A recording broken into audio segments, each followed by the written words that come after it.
Le dépistage du VIH est accessible en Nouvelle-Calédonie depuis les années 90. Depuis, 557 cas ont été recensés et 309 personnes vivent aujourd'hui avec le virus. Chaque année, une dizaine de nouveaux cas sont détectés. Pourtant, le dépistage reste encore insuffisant.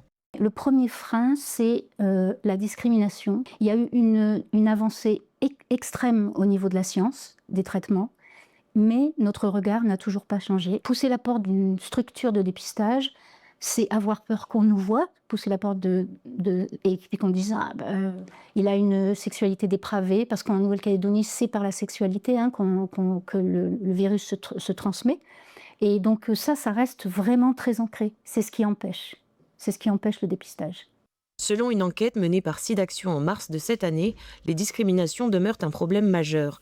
Un jeune sur deux aurait honte d'apprendre qu'il est séropositif au VIH. Un frein observé également au pays. On a perdu une personne séropositive il y a l'année dernière. Et elle n'avait jamais parlé ni à son mari ni à ses enfants qu'elle était séropositive. Vous imaginez combien on vit sa séropositivité seule, c'est fou. On accompagne une jeune personne, là en ce moment, son premier rapport sexuel a été contaminant. Et puis la personne avec qui elle a fait l'amour, c'était quelqu'un de très bien, et qui simplement ne se connaissait pas sa sérologie. Et on a l'impression toujours que ça va arriver aux autres. Pourtant, grâce aux avancées de la science, le dépistage et les traitements médicaux ont nettement évolué aujourd'hui. Se faire dépister et soigner en Calédonie est accessible, gratuit et peut se faire de manière confidentielle. On peut se rendre chez son médecin traitant, dans tous les centres médicaux ou dans des structures spécialisées comme Prism. Les traitements aujourd'hui ne permettent pas de guérir mais soignent.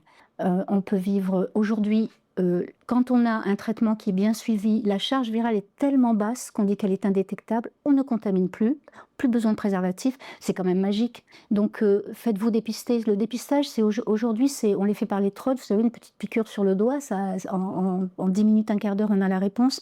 Et ça peut changer toute une vie, sa vie et la vie de ceux qu'on aime.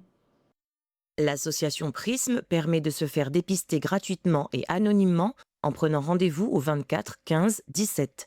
La structure propose également des consultations et des permanences d'information et de sensibilisation.